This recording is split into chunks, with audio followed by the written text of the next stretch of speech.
नमस्कार, मैं doctor K Pandey, child specialist, child health Gurukul के लिए। आज हम बात कर रहे हैं बेड वेटिंग के बारे में। बच्चे जो सोते वक्त पेशाब कर लेते हैं, ये कितना नॉर्मल है, कितना एबनॉर्मल है, कब आपको चिंता करनी चाहिए, कब नहीं करनी चाहिए, इस बारे में बात कर रहे हैं। कई पेरेंट्स को ये भी डाउट होता है कि कहीं मैंने टॉयलेट ट्रेनिंग जो करते हैं कि बच्चे को बिठाना टॉयलेट सीट पे और उसको ट्रेन करना, उसमें देर तो नहीं कर दी या उसमें जल्दी तो नहीं कर दी। तो टॉयलेट ट्रेनिंग कैसी करनी है, इस पर भी मैं एक वीडियो बना चुका हूँ। आप देखेंगे मेरे सब्सक्राइब करके तो आपको दिखेगा कैसे करना चाहिए, कब करना चाहिए, क्या फ़ायदे हैं और क्या उसकी खूबियाँ होती हैं। तो टॉयलेट ट्रेनिंग वाला वीडियो भी ज़रूर देखें। लेकिन अगर आपने नहीं भी देखा उस वीडियो को और आपका बच्चे को बेड वेटिंग हो रही है, किसी को भी हो रही है, तो आपको परेशान होने की ज़रूरत नहीं है। कई बच्चे होते हैं, ख़ासतौर से 7 साल की उम्र तक, जिनमें कि इस तरह की प्रॉब्लम्स होती हैं। 5 साल तक जो है बच्चा कंट्रोल करने की प्रैक्टिस करता है, सीखता है, कोशिश करता है। और कुछ परसेंट बच्चों को 5 से 7 साल में भी ये चीज़ रहती है। अगर 7 साल के ऊपर रहती है तो आपको फिर डॉक्टर से कांटेक्ट करना चाहिए ख़ास तौर से। इसमें पहली चीज़ जो आपको करनी है कि अंडरस्टैंडिंग दिखानी है, क्योंकि बच्चा जानबूझ के नहीं करता, ये इनवॉलंटरी होता है। इनवॉलंटरी में बच्चा नहीं चाह रहा है रात को पेशाब करना सोते में, उसको पता ही नहीं लग रहा है। उसके सिस्टम की इमेच्योरिटी की वजह से, किसी और चीज़ की वजह से वो नहीं समझ पा रहा है, तो वो जानबूझ के नहीं कर रहा है। तो उससे अंडरस्टैंडिंग रखें, सिंपैथी रखें, प्यार से बात करें उसको ब्लेम ना करें, क्योंकि वो जानबूझ के नहीं कर रहा है। दूसरी चीज़, लाइफस्टाइल चेंज करें। कुछ चीज़ें जैसे उसको ये समझाइए कि भाई 9 बजे सोने जाता है तो 7 बजे के बाद 2 घंटे पहले से 2 घंटे पहले ही पानी पिए। जब सोने जाता है तो पेशाब एक बार कर ले, और एक बार जब नींद आने लग जाती है तो जब आप सोने जाते हैं तब उसको उठा के पेशाब करवा दें, या उसको खुद भी समझाएं अगर थोड़ा बड़ा हो रहा है कि एक बार जब नींद आने से पहले, गहरी नींद आने से पहले भी उठ के पेशाब कर रहे हैं जाने में कोई ऐसी बात नहीं है। तो लाइफस्टाइल चेंजेस कर रहे हैं। तीसरी चीज़, उसको ब्लैडर ट्रेनिंग करानी है।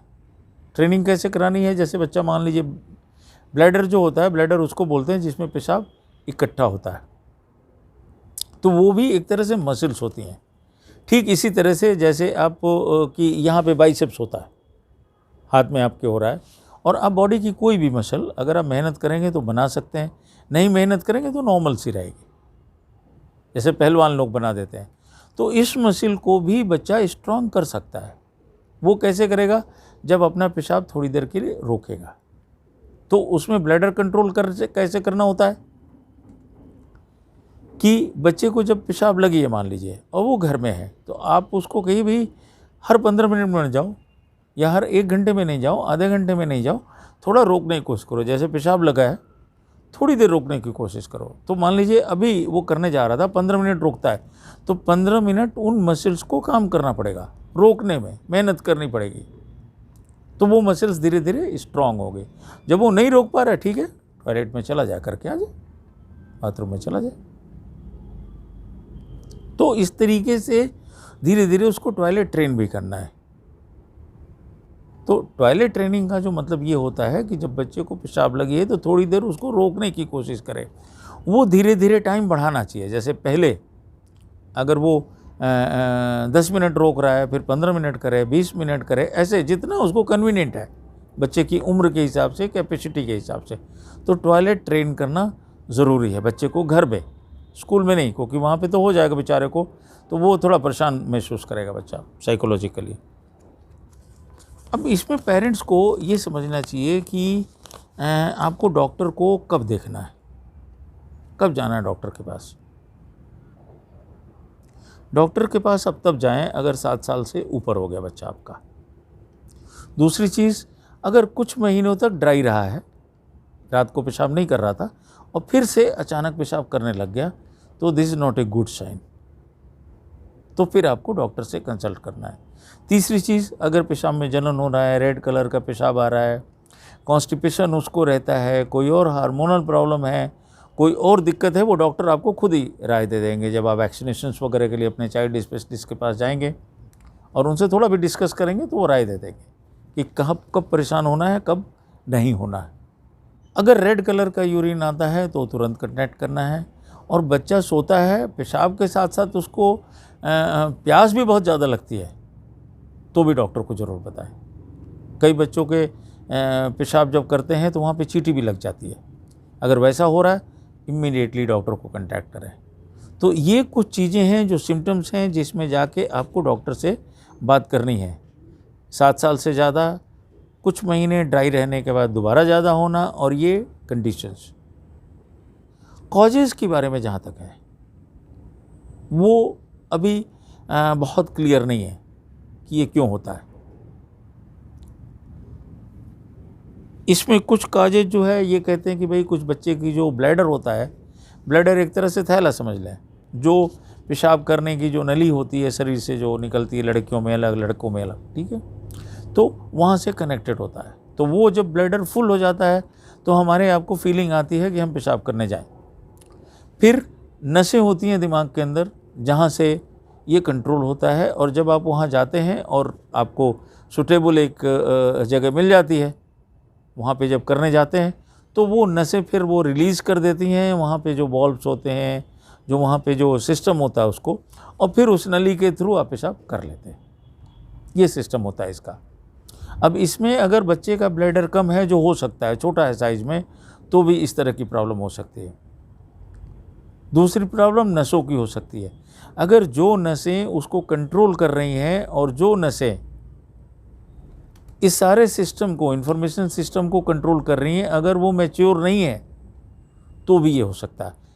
तीसरी चीज़, कुछ हार्मोन्स की कमी से भी हो सकता है। जैसे ADH एक हार्मोन्स होता है, एंटी डायूरेटिक हार्मोन। अब ये अगर थोड़ा गड़बड़ हुआ तो बच्चे को रात को पेशाब कर सकता है या उसको पेशाब को कंट्रोल करने में दिक्कत हो सकती है। अगर डायबिटीज़ है तो भी कंट्रोल हो सकता है। अगर उसको कॉन्स्टिपेशन है तो कॉन्स्टिपेशन की कंडीशन में क्या होता है कि कुछ ऐसी मसल्स होती हैं जो जहाँ से टट्टी बच्चा करता है वहाँ से, और जहाँ से पेशाब करता है, दोनों में काम आती है।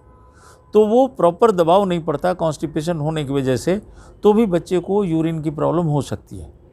ये 5-6 कंडीशंस ऐसी हैं जो अनकॉमन नहीं है, रेयर हैं, लेकिन हो सकता है। ऐसा नहीं कि सब बच्चों में ऐसा होगा। कुछ बच्चों में अगर नींद की प्रॉब्लम है, जैसे उसको बोलते हैं ऑब्स्ट्रक्टिव स्लीप एपनिया, कि बच्चे को नींद पूरी नहीं हो रही है, तो भी हो सकता है। तो ये सब चीज़ें जो कंडीशंस हैं जिसमें हो सकता है। तो यूरिनरी ट्रैक्ट में पूरे कोई स्ट्रक्चरल प्रॉब्लम भी हो सकती है कि जब वो बन रहा था वो अल्ट्रासाउंड में आ जाएगा, या नर्वस सिस्टम में जो मैं बता रहा था वो भी प्रॉब्लम हो सकती है। तो ये कुछ प्रॉब्लम्स मैंने बताई हैं। रिस्क फैक्टर्स कुछ होते हैं। रिस्क फैक्टर्स में क्या आता है, इसमें जो आता है स्ट्रेस अगर बच्चे को है या एंग्जाइटी है तो भी हो सकता है। जैसे बच्चे ने स्कूल चेंज किया, कई बच्चे उससे टेंशन में रहते हैं, हो जाता है। शहर चेंज हुआ आपका, उसमें भी हो सकता है। अगर घर में कुछ दुर्घटना हुई है, कोई प्रॉब्लम हुई है, तो भी हो सकता है। तो ये साइकोलॉजिकल फैक्टर्स जो होते हैं, इसमें भी बच्चा परेशान रहता है, तो इसलिए उसको कंट्रोल नहीं कर पाता। तो आपको परेशान होने की ज़रूरत नहीं है। कई बार फैमिली हिस्ट्री होती है कि पेरेंट्स भी करते थे, तो उन बच्चों को थोड़ी ज़्यादा देर लगती है। इसके अलावा एक बीमारी होती है ADHD। अब अपने डॉक्टर से बात करेंगे तो बताएंगे, उसमें इस तरह की चीज़ें हो सकती हैं। कॉम्प्लिकेशंस इसमें कुछ नहीं होता है। हेल्थ का एज सच कोई कॉम्प्लिकेशन नहीं है। ऐसा नहीं है कि बच्चा कोई पेशाब कर रहा है तो वो बीमार हो जाएगा।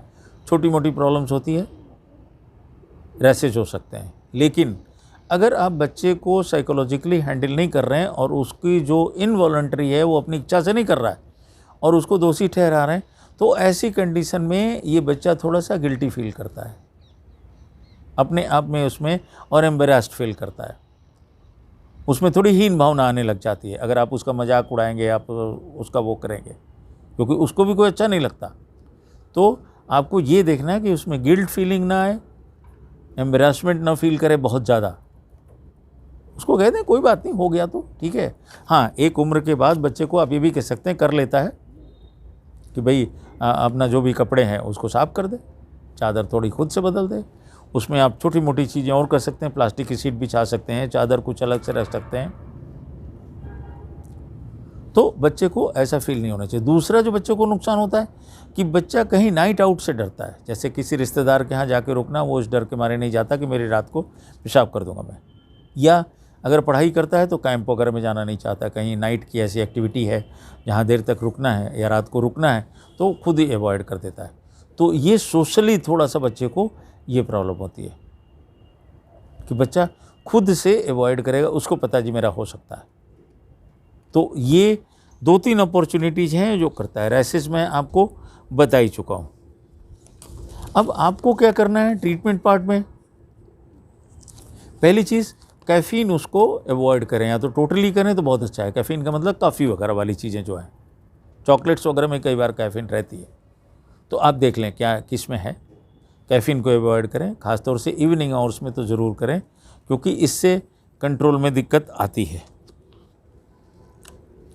फ्लूइड का इंटेक, आपको लिक्विड इंटेक कम करना है। शाम को जैसे बच्चा जब सोता है उसके 2 घंटे पहले आप लिक्विड उसको जो है कम कर दें या बंद कर दें। उसके बाद कहें भाई ठीक है, जब सोने जाते हो तो पेशाब कर लो, उसके बाद जब नींद आने लग जाती है तो भी कर लो, क्योंकि कई बार बच्चे थोड़ी देर पड़े रहते हैं, फिर थोड़ी देर बाद उनको गहरी नींद आती है, या आप जब सोने जाते हैं तो आप लोग जाके उसको कराते हैं। मॉइस्चर अलार्म्स आजकल आते हैं। मॉइस्चर अलार्म्स ऐसे होते हैं जो एक पैड होता है जो सेंसिटिव होता है, और जैसे ही उसमें कोई लिक्विड पड़ेगा तो लिक्विड पड़ते ही थोड़ा सा भी लिक्विड पड़ा तो अलार्म बज जाता है। तो इस अलार्म की खास बात है कि बच्चा पेशाब करने से पहले, पूरा पेशाब नहीं निकलेगा, उसी वक्त वो अलार्म बज जाएगा, तो बच्चा अपने आप जग जाएगा, चला जाएगा पेशाब करने के लिए। कई बार ये भी होता है कि बच्चे को अलार्म बजे तो भी नहीं पता लगता, तो वो अलार्म्स आप ले सकते हैं, अपने चाइल्ड स्पेशलिस्ट से बात करेंगे तो अलार्म्स अवेलेबल हैं, इंडिया में भी अब्रॉड भी ये मिल जाते हैं, इफेक्टिव है। लेकिन इसमें भी एक दिन में असर नहीं आ जाता, 1 से 3 महीने बाद इसका असर आना शुरू होता है, और रफली 4 महीने के बाद काफ़ी हद तक असर आ जाता है। मेडिकेशंस भी कई सारी हैं, लेकिन वो कंट्रोवर्शियल हैं और उनको मैं रिकमेंड नहीं करूँगा। उसके लिए अपने डॉक्टर से ही आपको सलाह लेनी पड़ेगी। हालांकि इंडिया में यूज़ होता है और वो असरदार भी हैं, लेकिन जैसे ही आप मेडिसिन बंद करते हैं फिर वो शुरू हो जाता है। तो WHO कुछ मेडिसिन को नहीं प्रेस्क्राइब करता, हालांकि इंडिया में वो इस्तेमाल होती है। तो मैं मेडिसिन के बारे में आपको इस वीडियो में नहीं बता सकता, वो आप अपने चाइल्ड स्पेशलिस्ट से बात करनी पड़ेगी। बाकी कोई और सवाल आपके रहते हैं तो आप बात कर सकते हैं। अगर आपने हमारे इस चैनल को सब्सक्राइब नहीं किया हुआ तो अभी कभी सब्सक्राइब करें, लाइक और कमेंट ज़रूर करें, कमेंट बॉक्स में शेयर करें उन लोगों के जिनके घर में छोटे बच्चे हैं, क्योंकि ये चैनल मेनली जन्म से 19 साल तक के बच्चों को ही के बारे में, स्वास्थ्य के बारे में ही चर्चा करता है। फिर मिलते हैं अगले वीडियो के साथ। नमस्कार।